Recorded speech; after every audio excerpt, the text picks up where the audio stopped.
Oh, and you look here. ব্রিজটা কত সুন্দর, হুম। জায়গাগুলি কত সুন্দর। জায়গাতে দেখো আমি ব্যাকগ্রাউন্ড দেখে দেখে আসি। ভাই আমি আগে থেকে পরিষ্কার রাস্তা দেখলে পারে মানে প্রেমে পড়ে যেতাম। পরিষ্কার রাস্তা আমার একটা কেমন যেন ভালো মানে হ্যাঁ, ফিলিংস অনেক বেশি ভালো হইতো আর কি এর লেগে তো ঠান্ডা পরিষ্কার হয়ে গেছে। রাস্তা দেখলে। বাংলাদেশের ঢাকা কাছেরা শহরে দেখা বিশ্ব দেখা। বিশ্বকর্ম আছে, আমাদের গ্রামের হচ্ছে গিয়ে কাশীনাথপুর যাইতে যে একটা রোড পড়ে, ওই রোডটা অনেক সুন্দর। তো ওটা দেখলে আমার পরিষ্কার রাস্তা দেখলে কিরকম যেন একটা ভালো ইয়ে আসে আমার আহ, এইখানেও। শহর। পরিষ্কার রাস্তা দেখলে জাস্ট মুগ্ধ হয়ে যায়। আহ, কিচ্ছু নাই, কিরে ভাই এত ক্লিন আর কেমনে, একটা রাস্তার লোক নাই মাঝখানে পিছনে। ফুলের গাছগুলো দেখেন, ওহ, ভাই এনে এগুলো একটা দেখলে তো আরো একটা মুগ্ধ লোক হয়ে নাই যায়। কে, একটা লোকও নাই। আরে ভিড় নাই, জাম নাই, কিছু নাই। রোদেই থাকে না।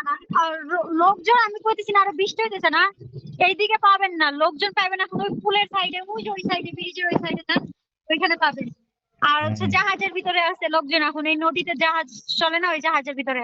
আর হচ্ছে ওহ, বড় বড় যে শপিং মল গুলা, রেস্টুরেন্ট গুলো আছে ওই, আর রাস্তার পাশে যে ধাবাগুলো বসে খাবারের, ওগুলা স্টল গুলার কাছে দেখবেন যে লোকজন সেখানে আছে। ওয়াও, কি সুন্দর জায়গা। শনি রবিবারের রাস্তায় লোকজন থাকে না, লোকজন থাকে খুবই যে ওই খাবারের লাইন গুলার দিকে। খুবই ইচ্ছা করতেছে, খুবই ইচ্ছা করতেছে। মাইমের ছুটি থাকলে আমরা তিনজন ওইদিকে থাকি। যেদিন ওর ছুটি থাকে ওই দিন আমার শাশুড়ি সারাদিন একলা পড়ে, কারণ